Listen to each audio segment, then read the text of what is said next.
Assalamualaikum warahmatullahi wabarakatuh.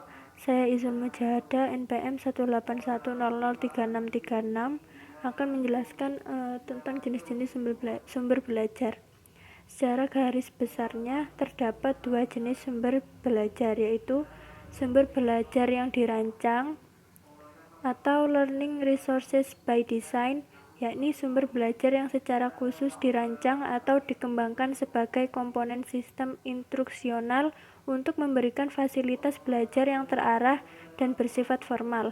Nah, yang kedua, sumber belajar yang dimanfaatkan atau learning resources by utilization, yaitu sumber belajar yang tidak didesain khusus untuk keperluan pembelajaran dan keberadaannya dapat ditemukan, diterapkan, dan dimanfaatkan untuk keperluan pembelajaran. Dari kedua jenis sumber belajar, sumber-sumber belajar dapat berbentuk yang pertama yaitu pesan, informasi, bahan ajar atau cerita rakyat, dongeng, hikayat, dan sebagainya. Yang kedua ada orang, seperti guru, instruktur, siswa, ahli, narasumber, tokoh masyarakat, pimpinan lembaga, tokoh karir, dan sebagainya. Yang ketiga ada bahan, seperti buku, transparansi, film, slides, gambar, grafik yang dirancang untuk pembelajaran, relief, candi, arca, komik, dan sebagainya.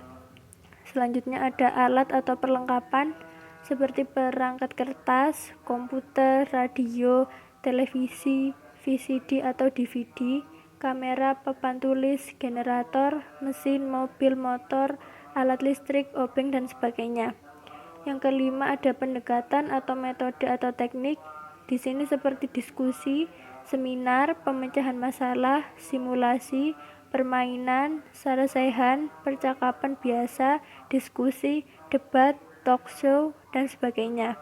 Nah, yang terakhir, yang keenam ada lingkungan, seperti ruang kelas, studio, perpustakaan, aula, taman, kebun, pasar, toko, museum, kantor, dan sebagainya. Untuk selanjutnya ada fungsi sumber belajar yang dibagi menjadi 6. Nah, yang pertama, meningkatkan produktivitas pembelajaran dengan jalan A. Mempercepat laju belajar dan membantu guru untuk menggunakan waktu secara lebih baik, dan B. Mengurangi beban guru dalam menyajikan informasi sehingga dapat lebih banyak membina dan mengembangkan gairah untuk belajar.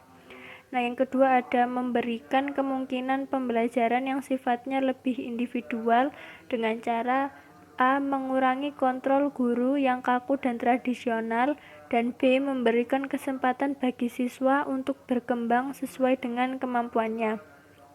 Yang ketiga ada memberikan dasar yang lebih ilmiah terhadap pembelajaran dengan cara A. Perancangan program pembelajaran yang lebih sistematis, dan B. Pengembangan bahan pengajaran yang dilandasi oleh penelitian.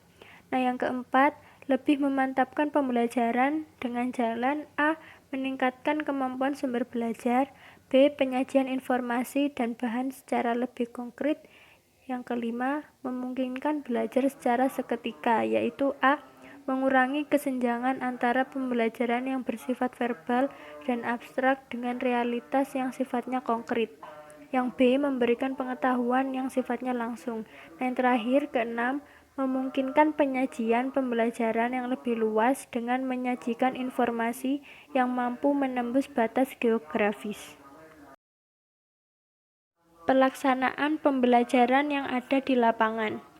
Model pembelajaran di lapangan adalah model pembelajaran yang didesain agar siswa mempelajari langsung materi pelajaran pada objek yang sebenarnya. Dengan demikian, pembelajaran akan semakin nyata.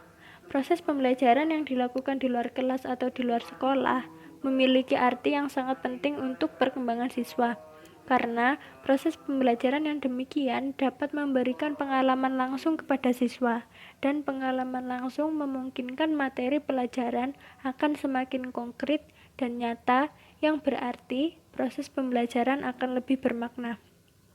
Kegiatan pembelajaran tersebut diarahkan untuk mengembangkan kemampuan mengetahui, memahami, melakukan sesuatu, hidup dalam kebersamaan, dan mengaktualisasikan diri yang harus dilakukan melalui pembelajaran yang berpusat pada peserta didik, mengembangkan kreativitas, menciptakan kondisi yang menyenangkan dan menantang, menyediakan pengalaman belajar yang beragam, dan menciptakan keseimbangan pengembangan moral.